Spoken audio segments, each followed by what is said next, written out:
இன்னைக்கு ஹெச்ஆர்பி kitchen and tips சேனலில் மைசூர் ரசம் வந்து எப்படி வைக்கிறது அப்படின்றத இன்றைக்கி நான் காட்ட போகிறேன். இன்றைக்கி வந்து எல்லாருக்கும் ஹாப்பி பொங்கல், ஹாப்பி யோகி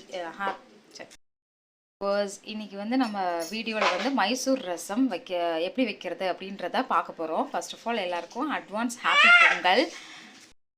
இப்போ இதுக்கு வந்து பார்த்திங்கன்னா தேவையான பொருட்கள் வந்து மீடியம் சைஸ் லெமன் சைஸ் வந்து மீடியம் சைஸ் புளி வந்து ஊற வச்சு எடுத்திருக்கேன். இஞ்சி பூண்டு விழுது எடுத்து வச்சுருக்கேன். மிளகு, ஜீரகம், காரத்துக்கு ஏற்ற காஞ்ச மிளகா, தேங்காய், மல்லி இதெல்லாம் வந்து வச்சுருக்கேன். வாங்க இந்த ரசம் வந்து எப்படி வைக்கிறதுன்னு பார்க்கலாம். அண்ட் தென் வந்து அடிஷ்னலாக பார்த்திங்கன்னா பாசிப்பருப்பு வந்து வேக வச்சு வச்சுருக்கேன் தக்காளியோட. ஸோ இந்த ரெசிபி வந்து எப்படி பண்ணலாம் அப்படின்றத பார்க்கலாம் வாங்க. பாசிப்பருப்பு வேக வச்ச அந்த கடாயிலேயே ஒரு கரண்டி எண்ணெய் சேர்த்துட்டு, இப்போது இதில் எண்ணெய் காஞ்சதும் நம்ம மிளகு, ஜீரகம் இதெல்லாம் எடுத்து வச்சுருக்கோம் இல்லையா, அந்த தனியா அதெல்லாம் போட்டு நல்லா கொஞ்சம் வறுத்து எடுத்துக்கலாம். காரத்துக்கு ஏற்ற காஞ்ச மிளகா அதெல்லாம் போட்டு, தேங்காய், இஞ்சி பூண்டு விழுது, தனியா, காஞ்ச மிளகா, மிளகு, ஜீரகம் இதெல்லாம் வந்து நல்லா வந்து வதக்கி எடுத்துக்கலாம். மிக்சியில் போட்டு அடிக்கிறதுக்கு நல்லா வந்து அந்த கலர் வேரியேஷன் வந்து மாறுற அளவுக்கு நம்ம வதக்கிக்கலாம். இந்த ரசம் வந்து ரொம்பவே ஹெல்த்தியானது, நல்ல ப்ரோட்டீன் சத்து உள்ளது. இதில் நம்ம வந்து பாசிப்பருப்பு ஆட் பண்ணுறதுனால இது வந்து மைசூரில் வந்து ரொம்ப ஃபேமஸான ரசங்க. நான் ஒரு நாள் போயிருந்தப்போ அப்போது சாப்பிட்டது. ஸோ அதை ட்ரை பண்ணி பார்ப்போம் அப்படின்ட்டு தான் பண்ணுறது.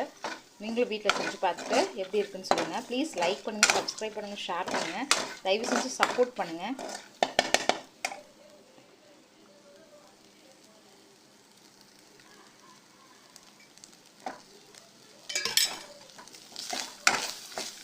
உங்களுக்கு தேவையான அளவுக்கு வந்து ஆயில் சேர்த்துக்கோங்க.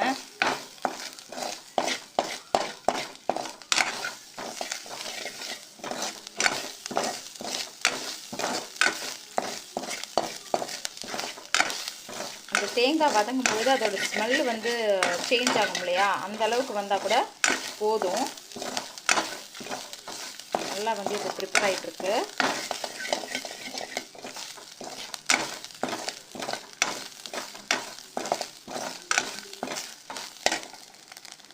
மீடியம் ஃப்ளேமில் வச்சு ஆஃப் பண்ணிடலாம். இது வந்தவுடனே நம்ம வந்து ஆஃப் பண்ணிடலாம். கடாயில் நெய் விட்டுக்கிட்டு கடுகு மற்ற இன்க்ரீடியன்ட்ஸ்லாம் நம்ம ஆட் பண்ணிடலாம். இதில் தேவையான அளவுக்கு எண்ணெயும் நெய்யும் சேர்த்து கடுகு, கொத்தமல்லி, புதினா, கருவேப்பிலை இதெல்லாம் வந்து சேர்த்துருக்கோம். இப்போ நம்ம மீடியம் சைஸ் புளி வந்து கரைச்சி வச்சுருந்தோம் இல்லையா, லெமன் சைஸ் புளி, அதில் கொஞ்சோண்டு மஞ்சத்தூள் ஆட் பண்ணி நான் வந்து இதில் வந்து ஆட் பண்ணிக்கிறேன். இது ஒரு கொதி வந்தோடனே இதில் வந்து பாசிப்பருப்பு நம்ம வந்து மசிச்சு வச்சுருக்கோம் இல்லையா, அதையும் அரைச்சி வச்சுருந்த தக்காளி, தேங்காய், மிளகு, ஜீரகம், மல்லி எல்லாத்தையும் வந்து அதில் ஆட் பண்ணி நல்லா கொதிக்க விட்டுறலாம்.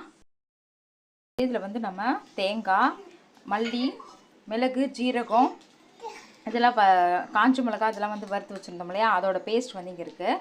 இது வந்து நல்லா ஃபைனாக வந்து மேஷ் பண்ண பாசிப்பருப்பு, இதையும் வந்து இதோட ஆட் பண்ணிக்கலாம். ஆட் பண்ணி தேவையான அளவுக்கு தண்ணி கலந்து நம்ம வெங்காயத்தூள் வந்து நம்ம போட்டு மிக்ஸ் பண்ணிக்கலாம். நம்ம கலந்து வச்சுருந்த எல்லாத்தையும் வந்து ஆட் பண்ணியாச்சு. இப்போ இது வந்து நல்லா நுரைச்சி வரும்பொழுது நம்ம ஸ்டவ் ஆஃப் பண்ணிடலாம். சூப்பரான மைசூர் ரசம் வந்து ரெடி ஆகிடுச்சு. உங்களுக்கு இந்த வீடியோ பிடிச்சிருந்தா லைக் பண்ணுங்கள், சப்ஸ்கிரைப் பண்ணுங்கள், ஷேர் பண்ணுங்கள். ப்ளீஸ் தயவு செஞ்சு சப்போர்ட் பண்ணுங்கள். Thank you so much. Happy Pongal, happy போகி. Once again thank you.